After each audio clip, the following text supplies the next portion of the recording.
어제는 그 서울 김포의 중앙승가대를 갔다 왔어요. 이렇게 이제 승가고시 스님들도 시험 봐요. 처음에 이제 삼위계 볼 때 5급 승가고시, 우리 고시생 평생 고시생 5급 승가고시를 보는데 삼위계를 받는 걸 5급 승가고시라고 그래요. 이제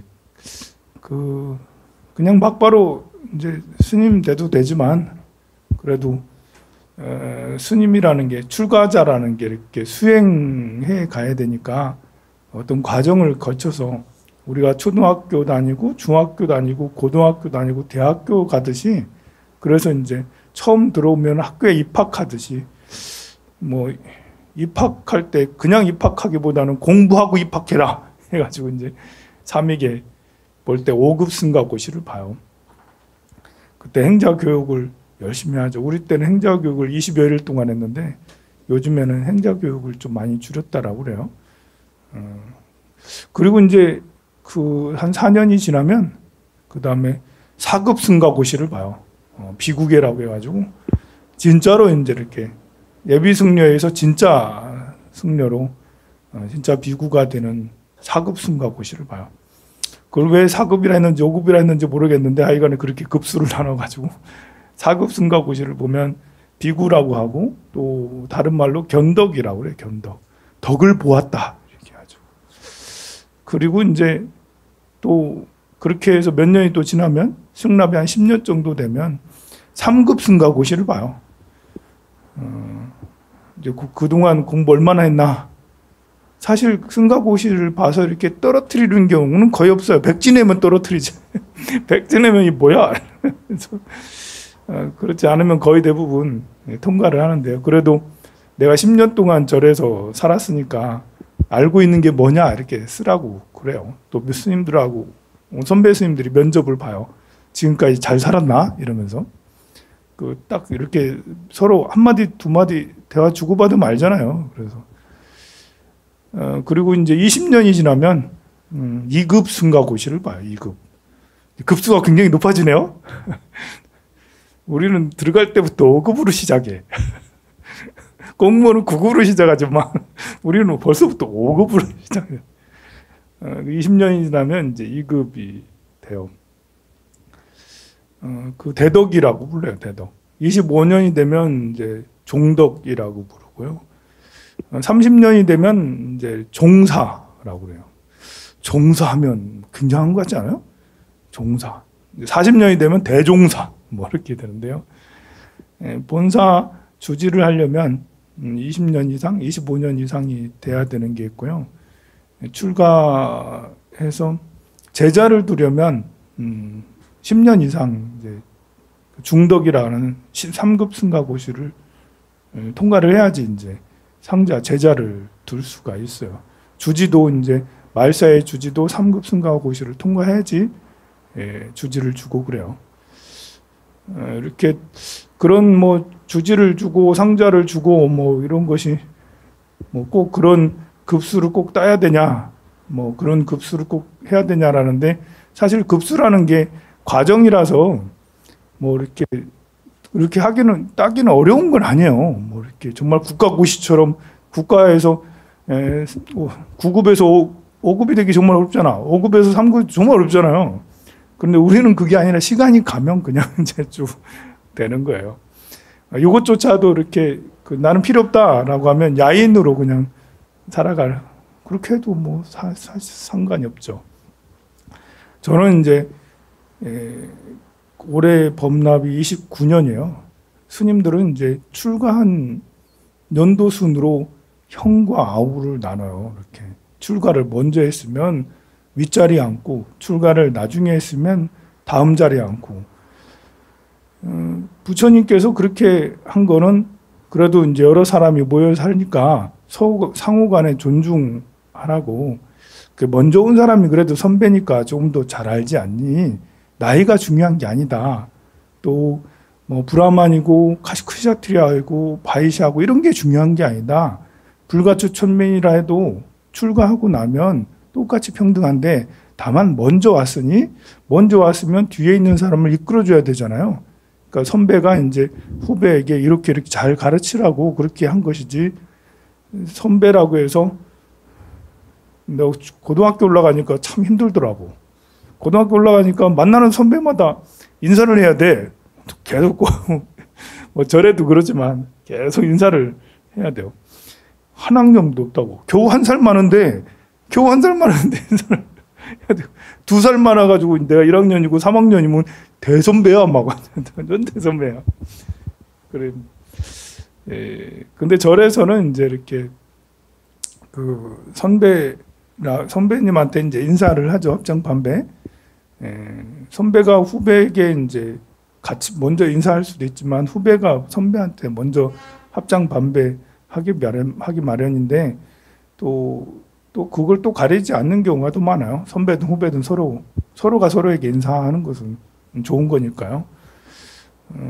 그 계급이 없는 듯 하면서 또 이렇게 층이 있고, 또 그것이 이렇게 좀 발전해서 더 나쁘게 변질되는 것들도 있죠. 뭐 이렇게 뭐 사숙님이 생기고 뭐 이렇게 문중이 생기고 이런 것들은 가히 좋은 거는 아닌 것 같아요. 어쨌든 그렇게 이제 저는 29년째인데 사실 20년 한 9년 전에 승가고시 2급 승가고시를 봤어야 되는데 제가 또 이렇게 그 종단이 마련한 규정을 잘 안 따를 때가 좀 있어요.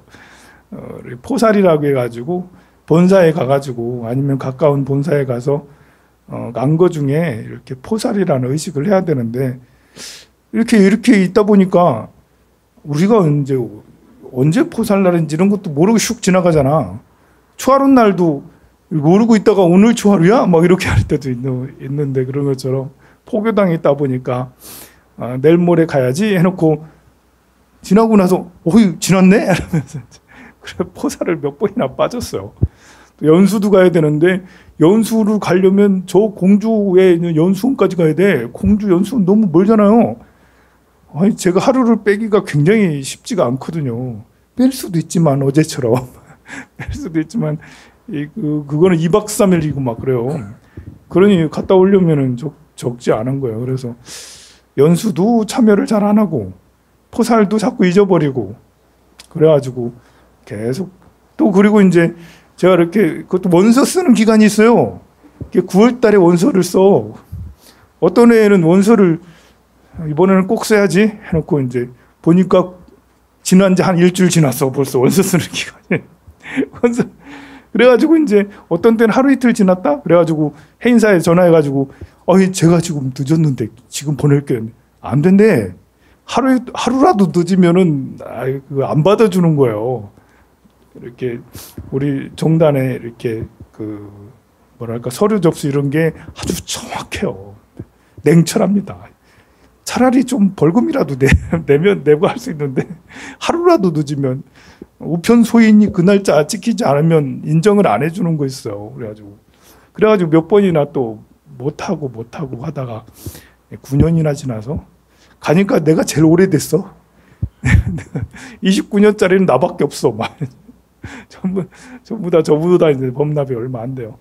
그런데 범납은 얼마 안 되는데 나보다 나이가 더 많아. 다. 그 얼굴 보면 다 사갔어. 막. 나이가 더 많아. 그래서 나는 거의 10년이나 늦게 받아도 내가 제일 어린 것 같이 보이더라고. 전혀 이제 그렇지 않아요. 네, 이렇게 지금 생각하면 제가 30대 중반에 이렇게 포교를 시작했잖아요. 35살, 6살에 저 우리 구절 와가지고 포교를 시작했는데 여러분이 볼 때나 내가 볼 때도 나이가 어린 때 시작한 건 맞는 것 같아요. 그런데 이제 범납을 생각하면 절에 일찍 왔으니까 그때는 14, 5년, 15년, 16년 이때였으니까 절에 와서 10년이 훨씬 지나고 했으니까 포교당을 열어서 포교를 할 만도 했죠. 아마 이제 그런 범납도 있고 그렇게 해서 이제 포교를 하는데 큰 무리가 없지 않았나 생각이 들어요. 그러니 일찍 출가해야 되는 게 또 맞는 것 같아요. 일찍 출가해서 젊어서 공부하고 또 나이가 중년이 되면 이제 부처님 말씀을 전법을 하고 그러는 게 맞는 것 같은데 사실 포교를 하는 거는 포교당은 체력전이에요. 체력전. 내가 아는 게 아무리 많아도 내가 아무리 재능이 좋아도 이제 60세가 넘어서 포교를 시작하기는 굉장히 어려워요. 새벽부터 저녁 때까지 일정들이 쫙 있잖아요. 보면 하루라도 빠지면 새벽 예불도 하루라도 빠지고 며칠을 빠지면 여러분들 아유 스님이 말이야 이러면서 이제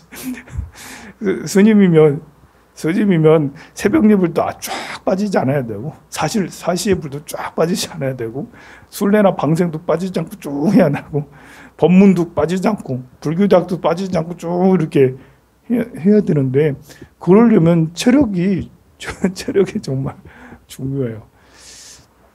그래서 이렇게 지난 세월을 보면 아주 적기에 제가 이렇게 출가도 적기에 했고 또 포교도 적기에 시작했고 또 이렇게 지금 여기까지 오는 것도 아주 적기에 하지 않았나. 여러분들한테도 이제 좋은 게 아직 제가 좀 아직은 힘이 있잖아요. 한 10년 정도 지나면 저도 헬렐레 이제 그래서 제가 제일 젊을 때 제일 할 수 있을 때 여러분들도 같이 열심히 하는 게 좋지 않나 싶어요.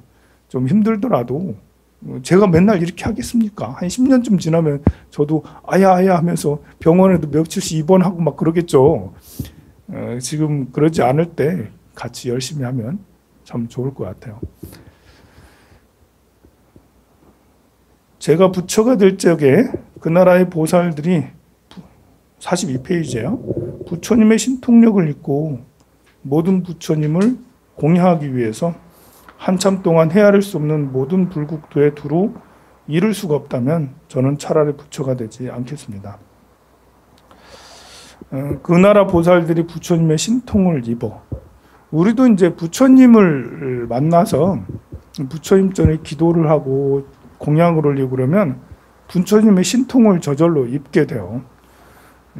느낄 수도 있고 안 느낄 수도 있고 느끼는 경우에는 이제 뭐 괜히 마음이 편안하고 뭐 다른 문제들이 해결되고 그러는 것은 이제 느끼는 거죠. 못 느끼는 경우는 이제 부처님한테 절해도 더 나아지질 않아. 힘들어. 그러면 잘 못 느끼게 돼요. 근데 이렇게 사람으로 이렇게 평생을 살아간다라는 게 참 쉽지가 않아요. 제가 거의 30년을 절에서 이렇게 살았잖아요. 30년을 한 곳만 계속 바라보고 가기가 정말 어렵거든요. 속세에서도 마찬가지예요. 속세에서도 한 직업을 오래오래 하기가 어렵거든요. 오래오래 하는 게 꼭 좋은 것도 아니에요. 이게 사람이 이렇게 그 시기에 따라서 생각도 변하고 상황도 변하고 이제 재능도 변해요. 재능도 어떤 때는 공부하기를 좋아하는 때가 있는가 하면 어떤 때는 몸을 쓰는 걸 좋아할 때도 있고요. 어떤 때는 내가 뭔가를 창작 활동을 하는 걸 좋아할 때도 있고 그래요. 어떤 때는 시키는 걸 열심히 할 때도 있고 어떤 때는 명예가 올라가서 어떤 때는 이제 무슨 회장이 되기도 하고 총무가 되기도 하고 직책을 맡기도 하고 그러죠. 그런데 그러지 않고 한 길만 쭉 하면 이게 이제 자기가 써야 될 걸 안 쓰고 있는 거잖아요. 그러니까 이제 마음에 충돌이 생겨. 그래서 하는 게 멀리 다니는 거예요. 우리 자동차 분들 30년 동안 자동차 다니잖아요. 이제 다니면서 이제 별걸 다 한다. 이제 골프 치러 다니고 산에도 다니고 스키 타러 다니고 이제 어디 영천이나 아니면 저 어디 경산이나 이런데 땅 얻어가 가지고 거기다 거기까지 농사지으러 다니고 막. 한 직장을 오래 하면서 그것만 계속하고 있으면 또 이렇게 공장 일이라는 게 맨날 똑같은 일이잖아요. 그럼 그거 하면 마음 이제 우울증 보기 딱 주고 맨날 그것만 하고 집에 갔다가 공장 갔다 집에 갔다 이거 사람이 이제 완전히 옥살이 하는 거잖아요. 그래서 그렇게 하면 계속 그러고 있으면 마음에 우울증 생길 수 있고 마음에 뭔가 이렇게 감옥에 있는 듯한 이런 느낌이 들어서 힘들어요. 그래서 다들 뭐 하나씩 그 관심을 가지고 이렇게 자기 여가 활동, 자기 이제 자기가 어떤 즐길 수 있는 뭐 이렇게 예술 활동, 음악 활동도 괜찮고요. 가장 이제 바람직한 것은 불교 활동이죠. 종교 활동이 제일 좋죠. 절에 다니면서 부처님 법문 듣고 절에 가서 봉사하고 이러면은 뭐 참 좋잖아요. 그래서 자동차 다니면서 아니면 또 어떤 기업에 다니면서 아니면 이제 공무원 생활을 하면서 그 자기 직업 말고 또 다른 이렇게 그 취미 활동을 하는 것은 누구나에게 꼭 필요해요. 그걸 활동을 하지 않으면 맨날 똑같은 일을 하기 때문에 스트레스가 굉장히 지수가 높아져요. 그래서 견디기가 힘들 때가 반드시 오게 돼요. 그래 요즘에 제일 잘 되는 병원 중에가 신경정신과가 잘 돼요. 보면 좀 너무 힘드니까 친구한테 말할 수도 없고 가족에게도 말하기 어렵고 또 요즘엔 사람들이 자기 얘기만 하는 줄 알지 자기 얘기를 들어줄 사람이 별로 없어요. 보면 내 얘기만 하고 싶어 사람들이. 그래도 대체로 내 얘기 막 많이 하는 사람들은 병에 별로 안 걸려. 근데 대체로 들어주기만 하는 사람들은 힘들어요. 이게 계속 들어주고 있으니까. 그러면 들어주는 사람들은 자기 말도 해야 되는데 어디 가겠어요? 신경정신과가. 근데 신경정신과 가서도 의사 선생님이 들어주는 게 아니거든. 그냥 약만 받거든요. 사실 그 약이 필요한 게 아니라 내 말을 들어줄 사람이 필요한데 내 말을 들어줘야지 내가 스스로 살아있다는 느낌도 나고 나랑 내 생각을 공유한다는 것도 나고 나랑 이렇게 뭐 친근감이나 이런 것들도 생기게 되는데 그게 안 되고 그걸 이제 약으로 처방받아 가지고 잠 안 올 때 잠 오는 약을 먹고 또 우울증 약을 먹고 조울증 약을 먹고 이게 이제 임시 처방받게 되지 않으니까 마음은 점점 이제 회복되기가 어렵게 되는 거죠. 그래서 우리가 이제 사람들의 얘기를 들어주는 것은 꼭 필요한 것 같아요. 주변 가족들, 특히 이제 가족들의 얘기를 들어주는 거, 뭐 이렇게 집에 있는 거사님들도 말하게 시키세요. 남자들이라고 말 안 하고 가만히 있는다고 건강한 거 아니거든요. 남자들도 말하고 싶어요. 말할 줄 몰라서 그렇지. 말하는 방법을 잊어버렸어요. 수십 년 동안 공장 다니다가 수십 년 동안 직업 생활하다가 자기가 가진 직업 생활하다가 다른 사람하고 말하는 걸 잊어버렸어요. 그래서 약 먹잖아요. 소주 먹잖아. 이게 들어가야지 말문이 약을 먹어야지 약을 복용해야지 말문이 열리는 거예요. 그래서는 안 되거든요. 그런데 막상 또 말하고 싶을 때는 들어줄 사람이 없어. 누가 들어주겠어요? 이제 가족이 1차적으로 가족들이 들어줘야 되겠죠. 자식이 부모님의 말씀을 들어주고 부모가 또 자식의 말을 들어주고 또 그게 없으면 이제 주변에 친구들 절에 와가지고 서로 북카페를 괜히 만든 게 아니에요. 북카페에 앉아가지고 오손도손 이 말 저 말 할 말 안 할 말 다 하라는 거예요. 할 게 없으면 스님을 까세요. 그래가지고 할 게 없으면 스님 저를 막 욕을 하세요. 그렇게라도 이렇게 자꾸 이야기를 하면 이야기를 많이 하면 그래도 이렇게 어렵고 힘든 것을 덜 힘들게 이렇게 넘어갈 수가 있어요. 이야기를 안 하고 있으면 그렇지 않아도 삶은 위험한 순간이 반드시 오거든요. 좋은 순간도 반드시 오고요. 무덤덤한 순간도 반드시 오고 어렵고 힘든 순간도 누구라도 다 와요. 돈이 많다고 해서 이렇게 어렵고 힘든 순간이 안 오는 거 아니에요. 돈이 많은 사람도 어렵고 힘든 순간이 반드시 오고 가난한 사람도 어렵고 힘든 순간이 반드시 와요. 경제적으로든 아니면 인간적으로든 내면적으로든 사람과의 관계에서 어렵고 힘든 순간 반드시 오거든요. 그리고 또 내면적으로 누가 나한테 괴롭히는 사람이 없어. 근데 이상하게 내 마음이 막 공허해. 마음이 막 이렇게 이렇게 뭔가 모르게 방황해요. 특히 이제 20대, 30대는 덜 그래요. 이렇게 공통적으로 50대가 제일 문제가 커요. 이게 꼭 갱년기가 아니고 그러더라도 갱년기 자꾸 핑계대고 그러는데 갱년기이긴 해요. 그때 호르몬 분비가 좀 이상하긴 하는데 왜 그런 게 이상해지냐면 이게 제가 자주 얘기하잖아요. 이제 한 50년, 60년이 지나면 서로 이렇게 상충이라는 거 들어봤잖아요. 상충. 무슨 띠는 무슨 띠하고 개띠랑 용띠랑 상충이다. 뭐 이런 거 있잖아요. 상충이라서 안 맞는다는 건 아니에요. 그 합이라 해서 잘 맞는다는 게 아니고 어쨌든 50년, 60년이 되면 누구나 다 내 자신의 삶의 터전 또는 내 자신의 심리적인 그런 것이 상충이 팡 때리는 때가 반드시 와요. 누구나 100%야 그거는. 그 상충이 안 오는 사람 아무도 없어요. 누구나 다 상충이 팡 오게 되는데 그때 되면 이제 내 자리가 바뀌고 이제 사는 자리, 직장의 자리, 위치, 상황이 바뀌고 내 내면적인 마음도 바뀐다. 변화가 된다. 그래서 우리가 상황이 바뀌면 마음이 힘들잖아요. 또 마음 막 혼란스럽잖아요. 그래서 누구나 그때 다 되면 다 겪게 되는 현상들이에요. 그것들을 이제 극복하는 법. 그것은 일찍부터 이제 마음자리를 잘 알아서 마음 정리를 하고 마음 공부를 해서 마음을 잘 기르면 그래도 힘들어. 마음을 잘 길러도 마음 공부를 해도 그래도 쉽지 않아. 근데 마음 공부를 안 한 사람들은 얼마나 더 힘들겠어요. 그래서 누구나 다 삶은 힘들다는 거예요. 또 그 나이 때 되면 더 힘든 거예요. 나만 그런 게 아니라 100%야 100%. 막 이렇게. 밖에 나와서 막 하하호호 웃으면서 막 그렇게 하는 것 같아도 집에 들어가면 막 이렇게 억장이 무너지는 거예요. 다들 나만 그런 게 아니고 다 그러는 거예요. 우리 고영숙 보살님 왜 집에 안 가게? 집에 안 가는 이유가 있어.